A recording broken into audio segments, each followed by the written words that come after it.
What's going on, everyone? Welcome back to another edition of Pistons Daily, where you can find daily content covering all things Detroit Pistons, Monday through Friday. As always, I'm your host. My name is Kyle Garrison. I'm over on Twitter at Kyle Garrison2, where I talk all things Detroit sports. So head over there, give me comments, questions, concerns, episode ideas. I'd love to hear from all you guys. Also, shout out to everyone who tunes in every single day. We are on the road to 2,000 subscribers, so if you haven't already, hit that subscribe button to help support the channel. And with that being said, let's jump right into today's video. So first things first, let's talk about the underrated skill of the day. And I think this is going to just be Caris LeVert's overall offensive versatility. One thing I think the Pistons really wanted to address this offseason was a good, solid combo guard off of the bench. When you look at last year's bench unit, we had Marcus Sasser playing out of position. You had Dennis Schroeder, who really can only play that point guard, wasn't really asked to play that backup shooting guard at all for good reason. And then you had Malik Beasley, who is just below average with the ball in his hands and really is the epitome of what it means to be an off-ball player.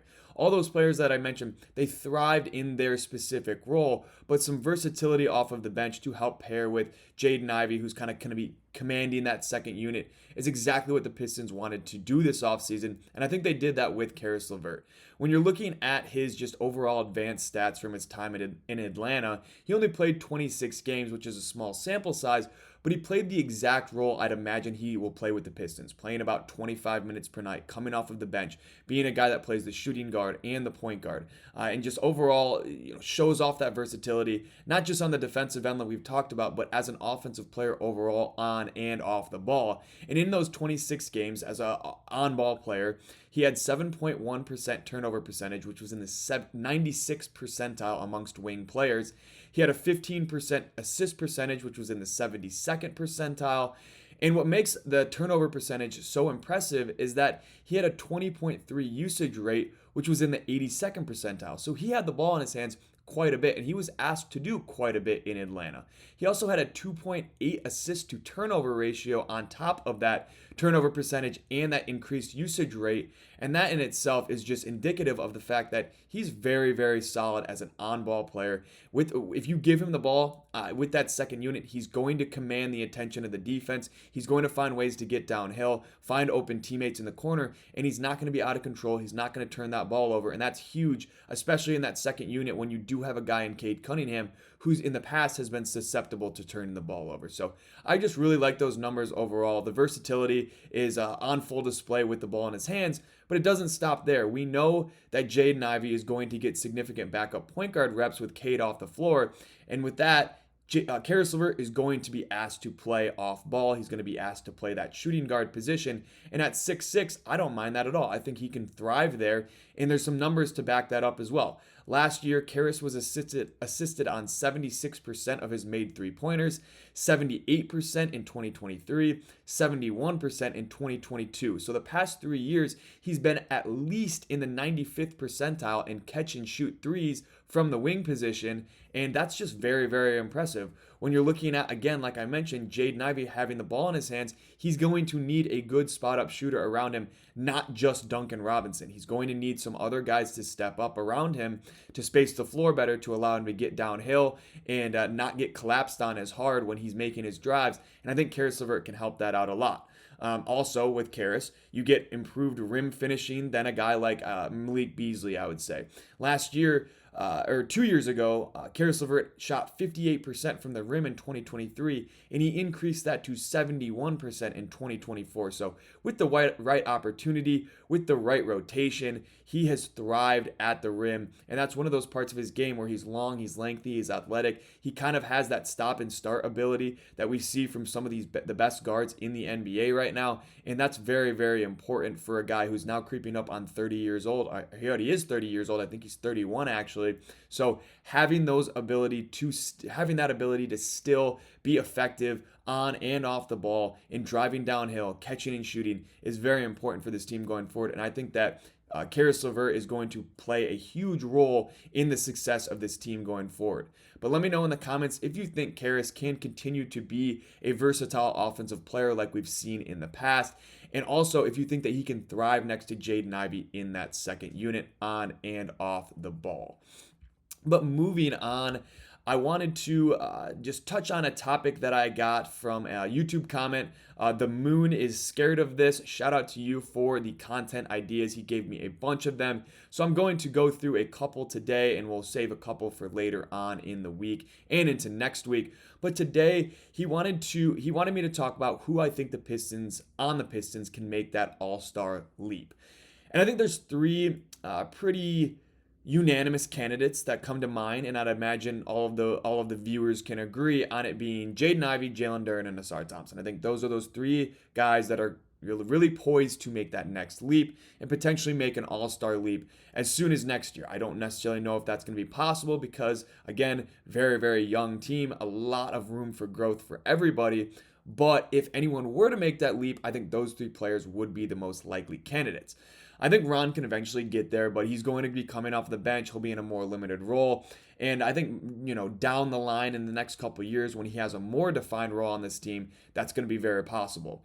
But when you're looking at a guy like AllStar Thompson, I still think he's extremely raw on the offensive end. And although his defense is unbelievable, just unreal, one of the best defenders in the game, the offensive side of the ball has some refinement in order to be considered an all-star potential or an all-star level player. I'm not saying that I don't think he can get there, but again, this is his first real true offseason in the NBA. He's going to come in working on a bunch of different things, trying to find where his niche is on the offensive side of the ball, which I think could limit him a little bit. And I don't think he's going to be up in the 18, 19, 20 points per game, but rather around 12, 13, 14. But we will just have to see. Who knows? I am very, very high on AllStar Thompson. And if he can make that leap next year, I would not be surprised whatsoever. But I think that there's more likely candidates for that to happen in Jalen Duren and Jaden Ivey. I think Jalen Duren has a real shot to be an all-star caliber player in his career, but he has to become a better defender. I mean, simply put, he has to be a better defender.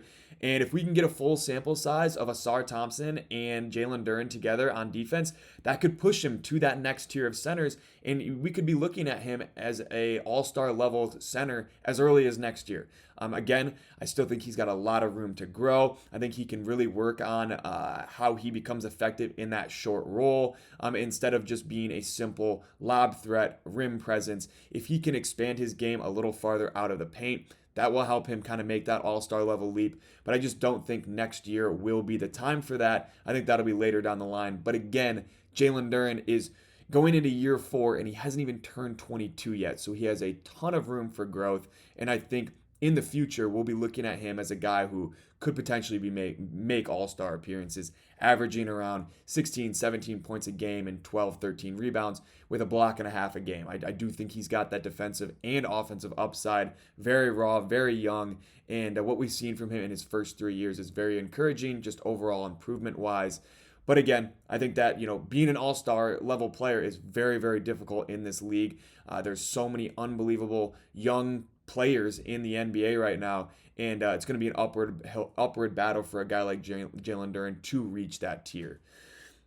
But the last guy I wanted to touch on, and I think the most likely and has the most opportunity to become an all-star the earliest in this young core besides Cade Cunningham, is Jaden Ivey. I think if he can replicate his three-point efficiency, clean up his finishing at the rim, and become even a slightly above average league defender, he can be an all-star. And I'm not saying that lightly whatsoever. I do think that he's got the intangibles, he's got the skill, he's got the downward driving ability, where he can be a potential all-star in this league. Will it be next year? I don't necessarily think so. I think that next year Cade Cunningham will be the only all-star. But when we're looking into the future, after Jaden Ivey and Jalen Duren both hopefully get extended by the Pistons, then they're going to be in consideration to be all-star level players every year, especially if they can clean up the things like I said. And for Jaden Ivey specifically, like I mentioned, the defense, the finishing at the rim, and if he can continue that three-point efficiency, we'll be talking about him as somebody who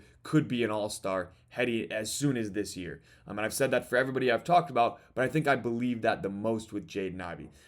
I do expect his offensive load to increase this year, and I think that he's going to be he's going to thrive on a more established team. And I think the blueprint is set for him to have that breakout year that everyone is looking for. Trajan Langdon wants the ball in his hand. He wants him to become a combo guard. He wants to see what he can do overall next to Cade Cunningham. And he's going to have a ton of opportunity to showcase those skills. So that could be also a reason why he makes that all-star level jump. Although I don't expect anyone, again, like I said, besides Cade Cunningham, to be an all-star this year, I would not be surprised if Jaden Ivey was to sneak in, if he can put up around 20 points, 5 and 5 on very solid efficiency once again, especially if he's on a top 4 seed in the East and they're really exceeding expectations once again this year, then he could be a guy where we're talking about, man, he might just be an all-star. He might be, an all-star reserve, but an all-star nonetheless. So we'll have to see how it plays out this year. He is coming off of a broken leg, so that's a lot to expect from a guy who's coming off of a season-ending injury. But I really like Jaden Ivey. I think that he can be very solid. I don't think that he will be an all-star this year. Again, wouldn't be surprised if he was in those conversations. But down the line, as he grows as a player, I think that he can make that leap if he is to reach his full potential. But let me know down in the comments or over on Twitter, do you think that Jaden Ivey can take that all-star leap next year? Or do you think he still has a long way to go and needs some more time before we increase our expectations of what he can be? But moving on, just a quick segment that I also got, or also was an idea from The Moon is Scared of This, and that is just overall breakdown of the Eastern Conference. So I decided I would just break the Eastern Conference into 5 tiers and kind of explain that to you guys. So I won't spend too much time on this, but I did want to talk about the Cavs and the Knicks. I think are in a tier of their own, especially with the Knicks getting Mike Brown. They added some better bench pieces in Gershon Yabusele, Jordan Clarkson, and then you look at the Cavaliers. They did lose Ty Jerome. They did pick up Lonzo Ball, who I think is going to be a very, very solid backup point guard for them, especially for Darius Garland, who we've known is very injury prone, but they still have Evan Mobley. They still have Donovan Mitchell, who I think are 2 of the top 5 players, or top 10 players actually, in the Eastern Conference. And last year they won 64 games in the regular season.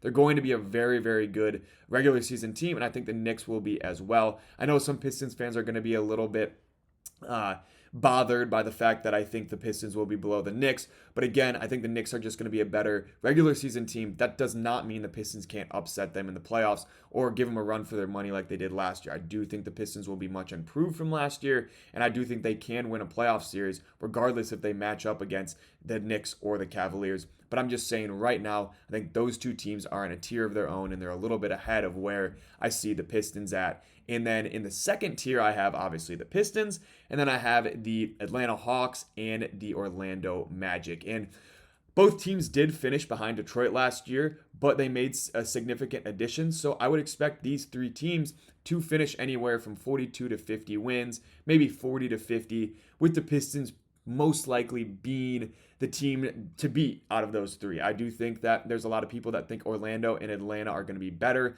but I do think that with the Pistons establishing their young core, they didn't really make big additions where they're going to have to get acclimated to one another. They already know how to play with one another, and they have so much room for growth with this young core. I think the Pistons will be around that 3 seed. If Orlando hops them or Atlanta hops them, I wouldn't be surprised, but I do expect the Pistons to be in that 3, 4, 5 range along with Atlanta and Orlando. And then tier 3, there's 5 teams that I think are all in a very similar spot, and that's Milwaukee, Philly, Miami, Indiana, and Boston.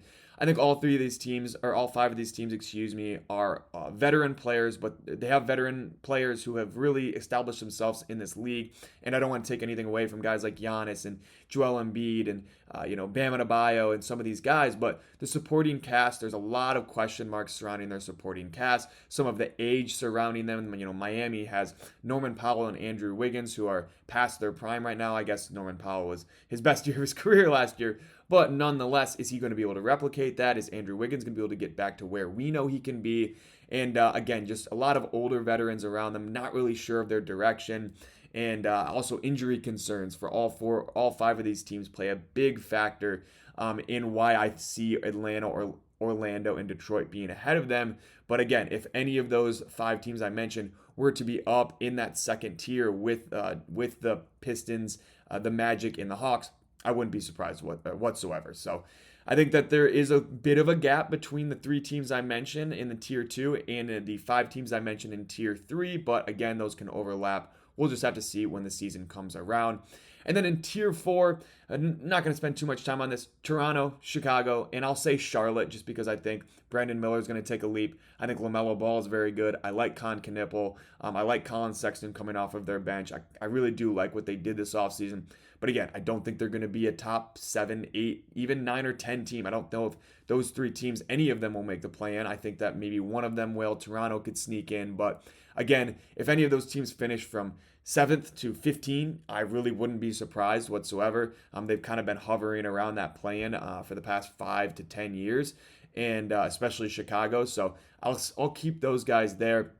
And then the bottom tier, the 5th tier, the Brooklyn Nets and the Washington Wizards, both are going to be bad, plain and simple. And they're going to be playing a majority of first and second year guys just to see what they have with their young core. And I don't think either of those teams will have a chance to sneak into the play-in or the playoffs. So that's kind of the 5 tiers I have for the Eastern Conference, with the Pistons being in that tier 2, with room to be up in that tier 1 as soon as this year. So we'll have to see as the season goes on. I'll continue to kind of shuffle those around and give my thoughts on where I see the rest of the Eastern Conference.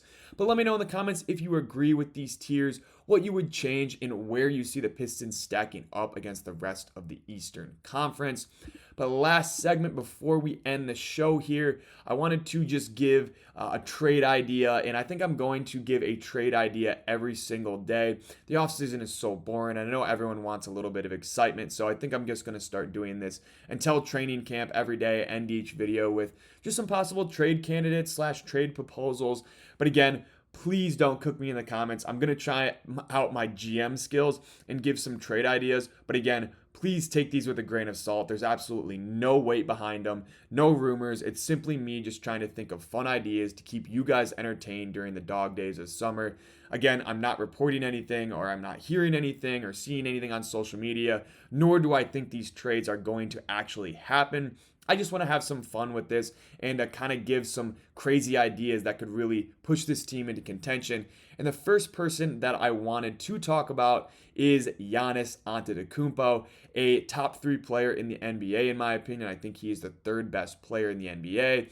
He's in Milwaukee right now. They won a championship a couple of years ago. They just had to buy out Damian Lillard's contract. They signed Miles Turner. And they're in a really weird spot. They do not have guard depth. Their guard play is going to be a huge question mark. And if you're looking at the Milwaukee Bucks and they're a below 500 team by the trade deadline, they might try and inquire about getting rid of Giannis and trying to start their rebuild now by adding assets. And the Pistons have assets. And again, please, I'm not saying that this is going to happen, but if the Pistons were to trade for Giannis Antetokounmpo, this is how it would happen. This is what I think would entice the Bucks to pull the trigger. And I would imagine the trade package would surround around Tobias Harris expiring contract, Isaiah Stewart, Jaden Ivey, and 3 or 4 Detroit first-round picks. So an absolute haul for Milwaukee. And I think that would completely restart their rebuild. I think that would be great for them. They would get 2 excellent young players in Isaiah Stewart and Jaden Ivey, a ton of new draft capital, and you could just be a rebuilding team where you're trying to get back to where you were 4 years ago, trying to find your franchise guy, because right now it's just not working out. You're continuing to make the wrong additions around him, and they're just falling farther and farther behind the rest of the Eastern Conference. So if you do want to blow it up, that would be a great idea for the Bucks themselves, and then obviously the Pistons would benefit from that because they'd get one of the best players in the entire world. But again, this is just purely something to spark conversations amongst you guys. But it would be one of the biggest trades of my lifetime and could completely shake up the NBA landscape. But let me know in the comments if you like this trade for Giannis, or if you hate the idea of trading away all of those assets just for the tail end of Giannis's career. I really don't have an opinion on it. I trust Trajan Langdon and what his vision is for this team going forward. And if that's transcending them to an NBA title contender by adding a guy like Giannis, then by all means go for it. But again, trading all of those assets, trading all that draft capital is a very big risk to take. But again, this is just all speculation. Just something fun to keep things exciting in the dog days of summer. It has been a slog the past couple of weeks trying to think of content. So I appreciate your guys' patience. Again, just let me know in the comments if there's different trade ideas or different just overall video ideas you'd like to see me cover. I'm open to just about anything. So again, let me know in the comments or over on Twitter. But that's all I've got for you guys today. Again, let me know in the comments or over on Twitter your thoughts on Caris LeVert's underrated versatility, who you think on the Pistons can take that all-star level jump, and just some overall trade packages that could entice Milwaukee to unload Giannis Antetokounmpo. Let me know, comment section below. But as always, like, subscribe, comment, turn on post notifications, and follow me over on Twitter at Kyle Garrison 2. Also, head over to Spotify, leave a 5-star review if you can. Again, we're on the road to 2,000 subscribers, so if you haven't hit the subscribe button, go do that right now. It goes a long way to support the channel. Once again, thank you all so much for tuning in every single day. And with that being said, that is going to do it here for episode 43 of Pistons Daily. And I will catch you all next time.